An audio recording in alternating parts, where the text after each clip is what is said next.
How's it going, you guys, and welcome to your Morning Cup.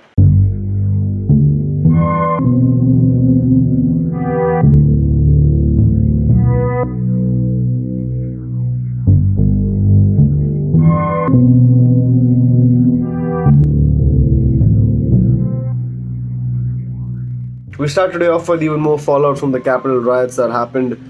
Turns out that Twitter has officially banned Donald Trump's account. It had earlier suspended Donald Trump's account, but now has officially gone out of its way and one-upped its previous statements. Twitter now bans Donald Trump's account for good, fearing that he might incite even more violence. Now, on the contrary, Donald Trump has already laid down the fact that there will be a peaceful transition of power on the 20th of January. However, he has not officially conceded. QAnon and all of QAnon's followers officially believe the fact that he never conceded, and there's a reason behind that. What might be the reason behind that might be revealed on a future date, somehow, for some reason.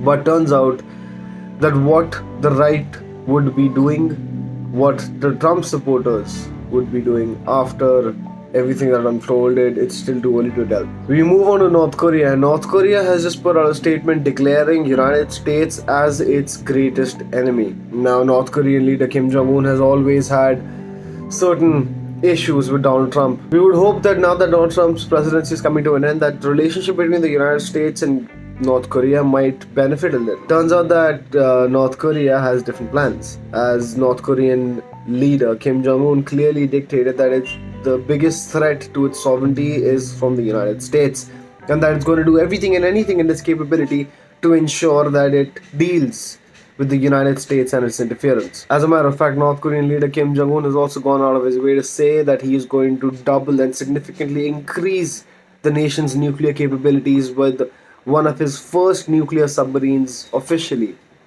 being almost ready to roll out. We move on to Pakistan, and Zakur Rahman Lakhvi, the official mastermind or so thought of by the United States as well as Indian agencies, has finally been arrested by Pakistan's top court. He was arrested in the Punjab district where he was supposedly running an infirmary for a while. Some say it was a front to launder terrorism money. The United States seems very pleased with the fact that a terrorist of his caliber has finally been captured and put behind bars. But turns out that the sentence that was provided to him right now was 5 years, stating that after 5 years he would be set free again. Still too early to tell whether India is going to seek extradition, whether the United States might seek extradition, but the bottom line being that the 2611 mastermind has finally been caught. We move on to the UK, and in the UK on the 25th of February will be the final announcement and the declaration of the Nirav Modi hearings. Now, India is seeking extradition of Nirav Modi, one of the biggest frauders to Indian economies, to the Indian people, who's still living life lavish and big in the UK, which seems to be a safe harbor for numerous economic criminals. Now, we move on to Russia, and rather shocking news, where an avalanche the size of which could have never been anticipated in the years of avalanches existing has happened. And its fallout has been so intense that an entire ski resort has been buried.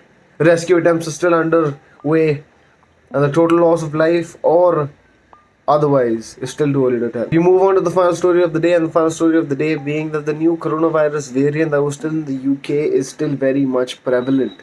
The UK has been under constant lockdown for a long time, but turns out that this new variant had already infected a good bunch of people who only started showing symptoms after about a week in lockdown. UK yesterday announced its highest death toll recorded in a single day, being 1,325 fatalities. It's very disappointing to understand that this virus by no means has gone away, even though the vaccines are rolling out, even though the vaccines are here and they're underway and they're trying to do as much as they possibly can, getting as many people as they possibly can. But the regular people are still under constant threat about this virus. Hence, the UK is still ensured that it stays under lockdown. What happens next, when the UK will finally be able to open up again, and whether this new virus strain is going to run rampant across the rest of the world, I'll keep you updated. Until then, this has been your Morning Cup.